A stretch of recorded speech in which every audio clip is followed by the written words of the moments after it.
Act 1, Scene 1 of Raisin in the Sun opens on the tired, weary furniture of the Youngers' dark, crowded Southside apartment, where 5 people live in 3 rooms. Ruth Younger wakes her son Travis and her husband Walter. Since multiple families share one hallway bathroom, they all have to hurry in the morning.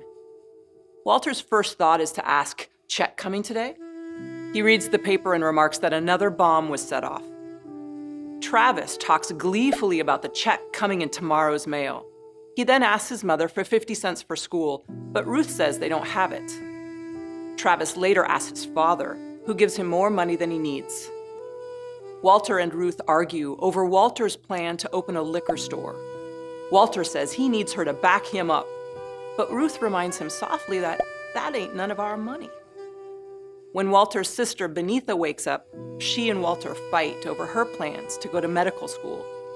Benitha tells him the insurance money belongs to Mama. Ruth and Mama discuss Walter's plan. Ruth supports his ambition, knowing Walter has his heart set on that store. But Mama's reluctant. "We ain't no business people," she tells Ruth.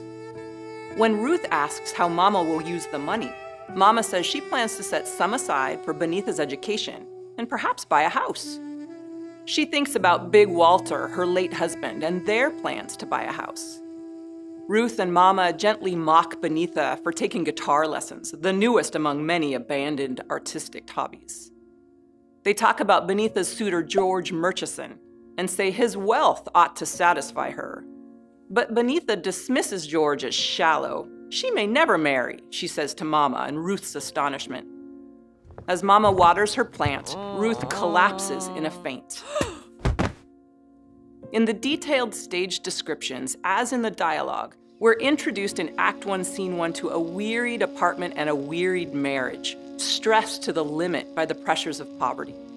Among the Youngers, the anticipation of insurance money inspires different aspirations and dreams, and the newspaper account of another bomb establishes the broader social context of violence against housing integration. The play thus opens with the universal experience of poverty that is also particular to Black urban experience. The family dynamic is gendered here. Walter has plans to fill his father's shoes, but Ruth and Benitha recognize Mama as head of the family.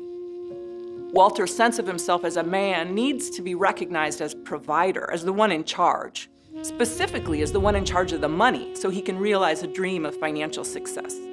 But his aspiration to invest in liquor means profiting from urban poverty and alcoholism. Benitha has a very different dream to become a doctor and heal the sick.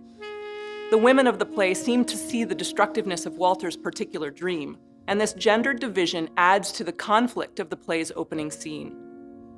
We should note that Benitha is the only Younger not to speak regularly in African American vernacular English, and through her, the play explores the linguistic concept of code switching, or speaking in different styles in different environments.